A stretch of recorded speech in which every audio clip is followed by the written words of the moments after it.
Hello, everyone, and welcome. I'm Susan Smith, and I'm in a different location today. For those of you that have been tuning in every single day, let me just welcome our Instagram folks in. Takes me a second here.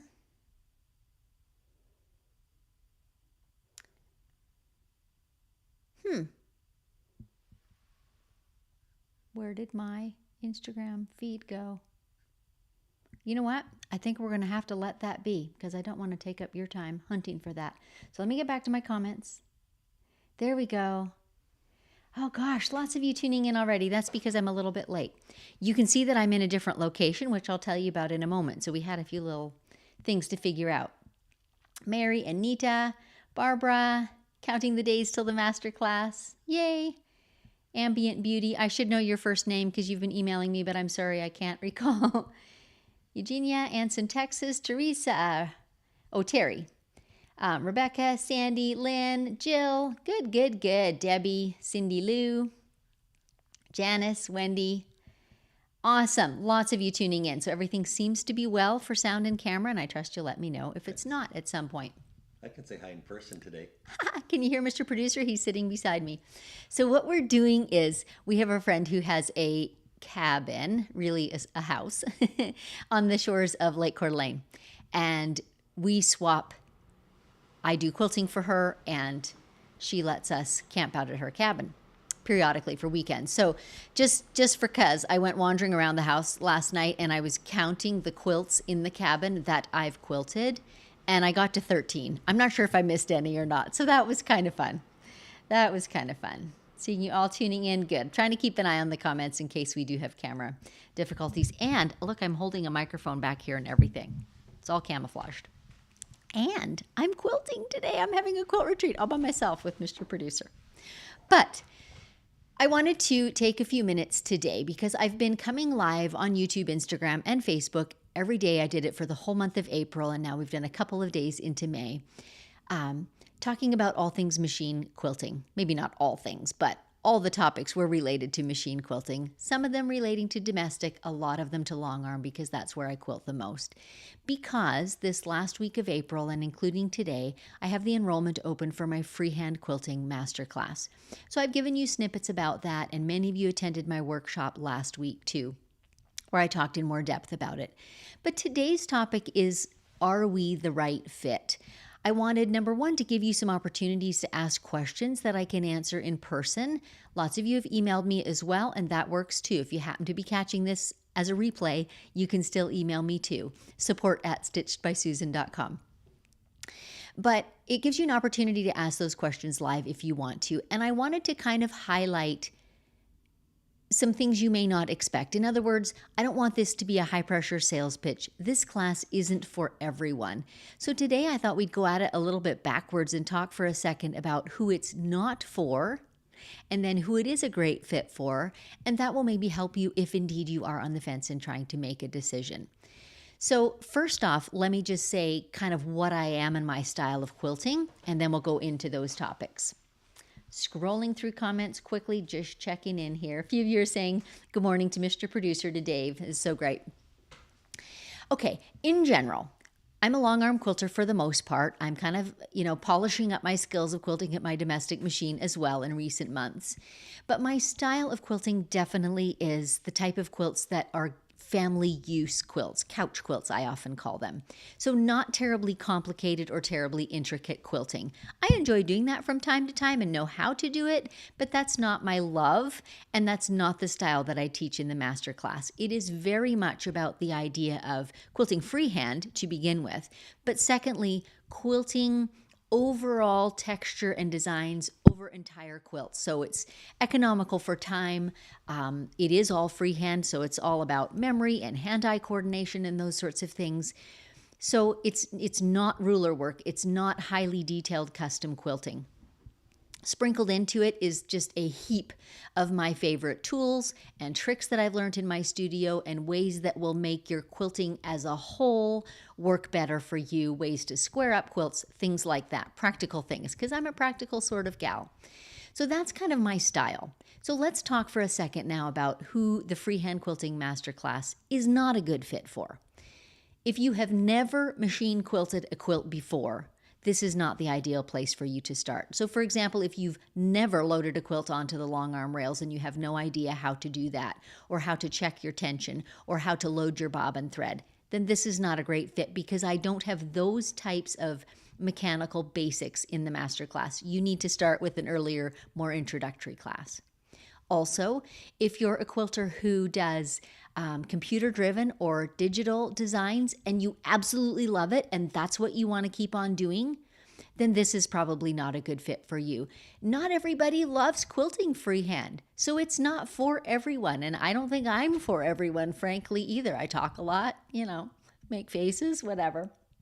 So, checking in again here. Give me a second. Oh, here's a sweet one from M. Phipps. I'll put it up.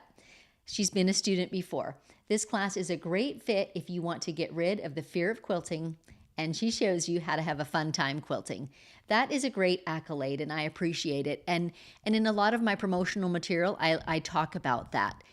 I want to show you how to make decisions, how to weigh factors, and absolutely how to get over the fear of wrecking your quilts and be able to get in it and enjoy it and have confidence while you're doing it. Candy is asking, I'm from Canada. Is the price that I see in American or Canadian dollars? I would imagine you're seeing it in US dollars. That's how I publish it because I live in the US. And I'm sorry, I am a Canadian, so I feel your pain. I know exactly what that looks like when you convert it. Barbara,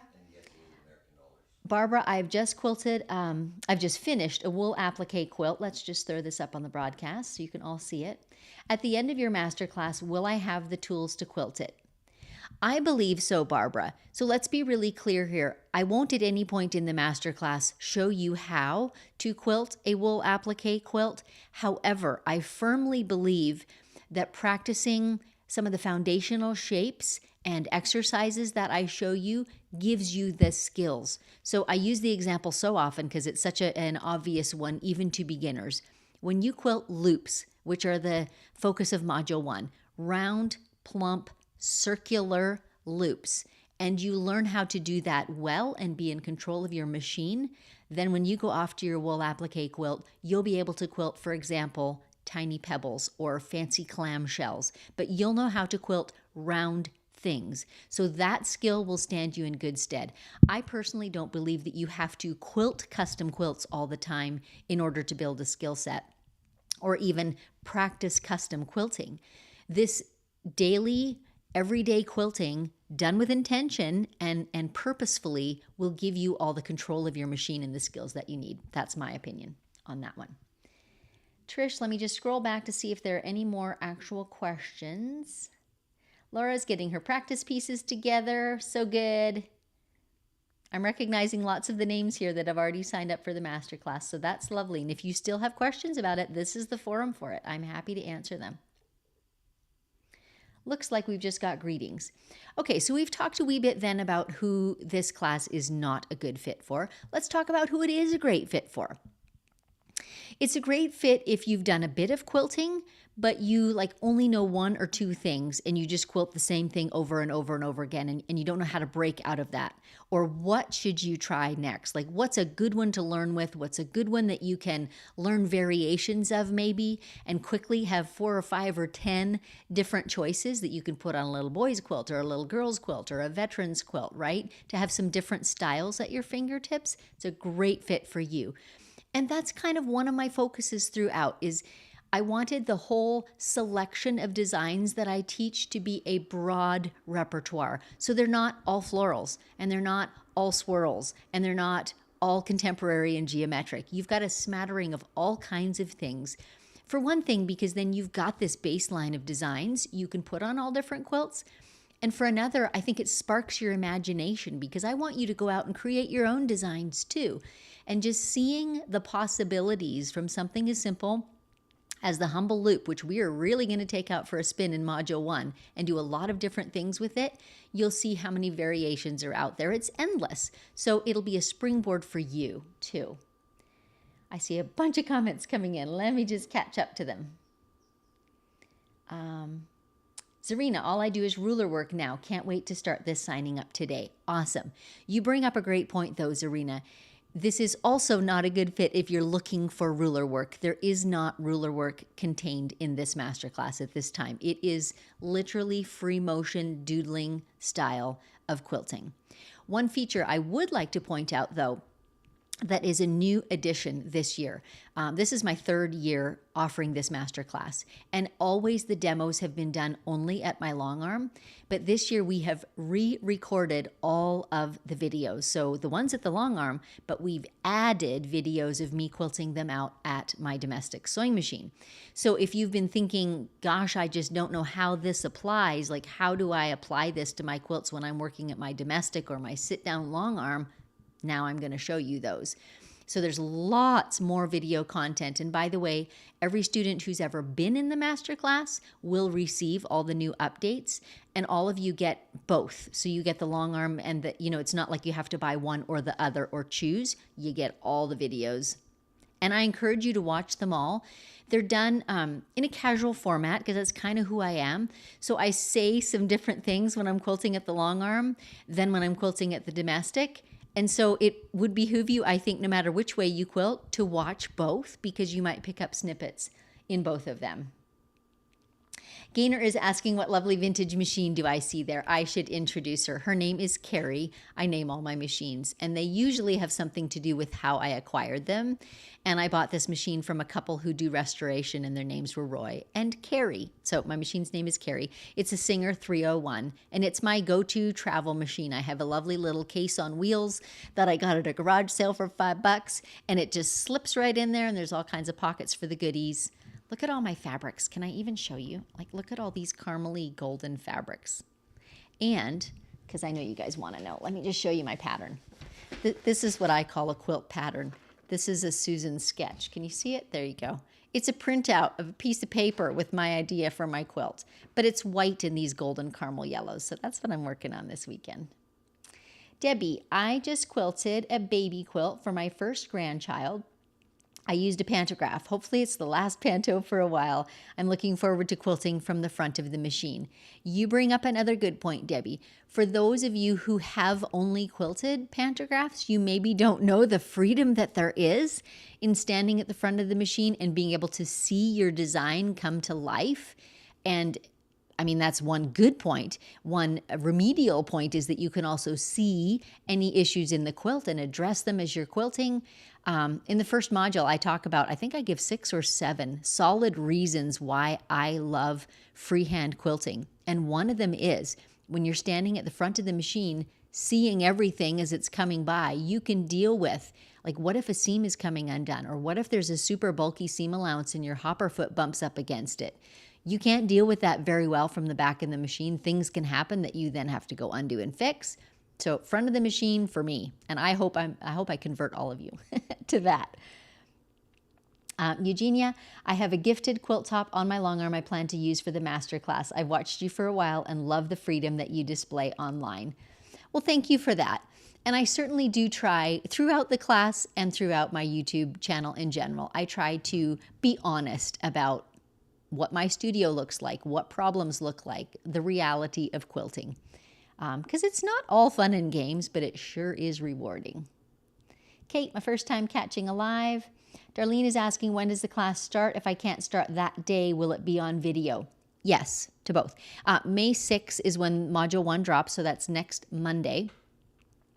All of the class instructional material is pre-recorded. So all that Module 1 starting means is it opens up and all the students can view it. Whether you choose to watch it Monday or Wednesday or a month from now is entirely up to you. It's never going to go away. So all the instructional material is pre-recorded.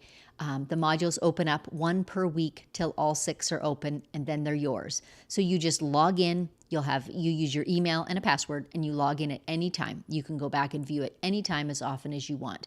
The only portions that are time sensitive is I do live Q&A sessions on Zoom each week, starting kind of in week 2. So I do 6 of those, and they are held at a specific time, clearly, because they're live.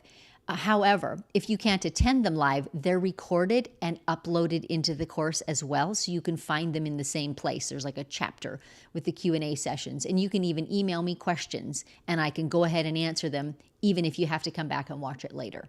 So that's the only portion that is time sensitive. Sandy has asked that question too, and so I think I've answered that.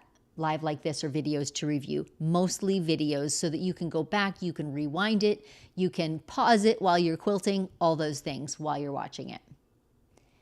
Okay, Lisa, I just signed up. Yay! I'm a Pro Stitcher Lite user. Let's put this up on the screen.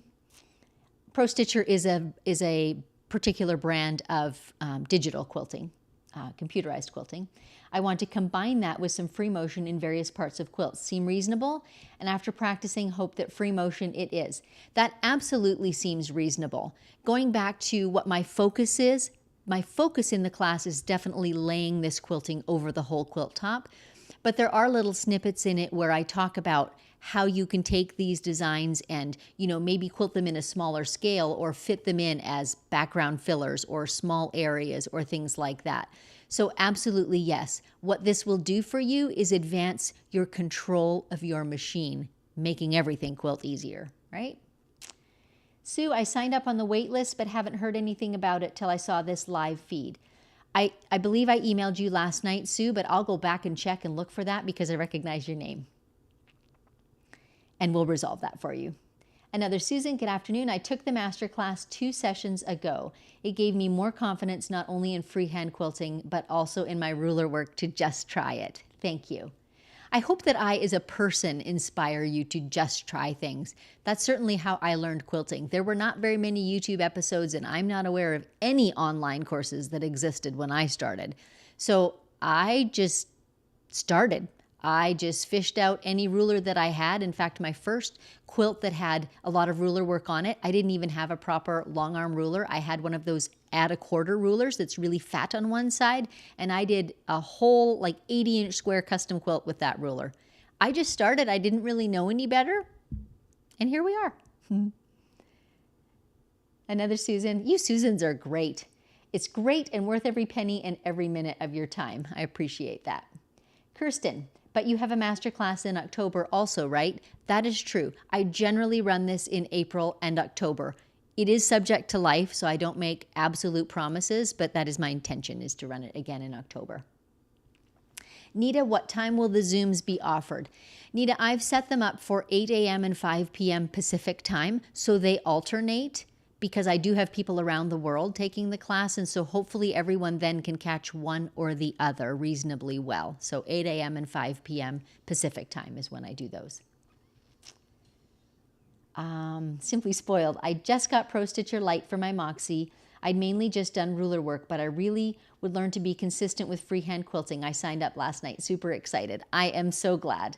It will certainly help in your consistency and control at your machine. Lori, I don't always remember to throw these up, sorry. I've been a straight line quilter with a little FMQ experience. I don't have a long arm, but I'm excited you'll be showing us how to do FMQ on a sit down. I'll be using my TL2010. Super. Nita, I combo free motion with digital all the time. Yes.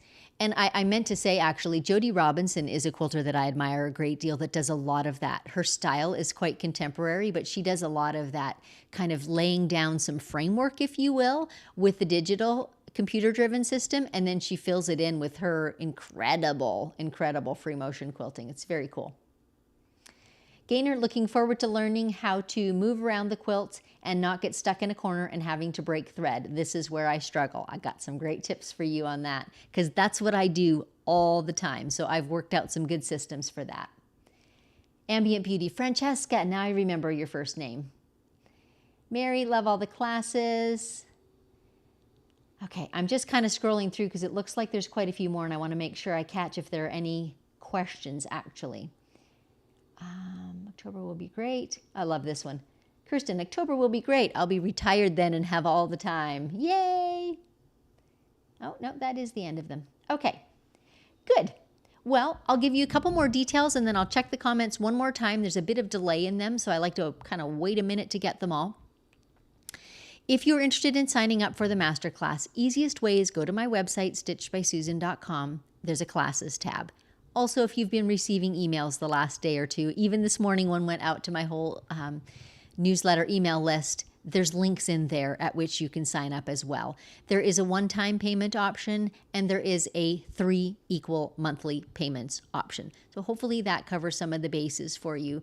And again, if you do still have remaining questions, check out the website, check out the FAQs that are on there. But if you still have niggling questions that remain, email us, support@stitchedbysusan.com. I'm standing by today at the lake cabin, checking emails and keeping in touch with all of you and answering your questions. So let's just see. Vanessa Banks is asking, after completing the whole quilt and decide to add more fill in areas, would this cause any pinches or tucks on the back? It shouldn't, Vanessa. In fact, I sometimes do that on purpose. Now, I'm usually working at the long arm, but I will sometimes on purpose go and, quilt around blocks or along borders, and that acts as basting in a way, right? To stabilize everything and get it all in place so it can't shift. And then I'm just responsible for keeping within that block smooth and pucker free. And it seems to actually work quite well to do some of the spaced out quilting first and then fill in with finer things. Laura, have a great time quilting at your cabin. You bet I will. I'm just going to spend a few hours in between emails sewing today, so I'm really looking forward to it. The sun's shining and it's a beautiful day. Okay, that's all the questions I'm seeing, so thanks so much for joining me. This is probably going to be the last morning live for a little while, but we will be resuming live and unscripted quilting episodes on YouTube, so if you happen to be new here, join us for those. Thumbs up if you've enjoyed today, but what live and unscripted is me loading and quilting an entire project. It's usually a client quilt, and so they differ as to what the features are, maybe even what the challenges are, but certainly what the decisions are, like what thread choice, or do I load it upright or sideways, all those things. So I just chat through that as I'm working on a whole project. Those are called live and unscripted. Again, if you're new and haven't seen them before, check out the playlist on YouTube. There's dozens of them there. So that'll keep you going for a while. But we will be resuming those later in May and have a fun project for you. Watch in my newsletter for notification of what that project will be. Okay, one last check at the comments. Ambient Beauty, there are other courses listed. There is one smaller one listed, and I do have a membership. There's not a ton of them. Vicki, so happy to hear you're enjoying time at the cabin. Yay, yay, yay. Thank you all for your well wishes for the weekend. I sure do appreciate it. Beautiful sunny day, and we're going to enjoy every minute. Thanks for joining me, and I'll catch up with you next time.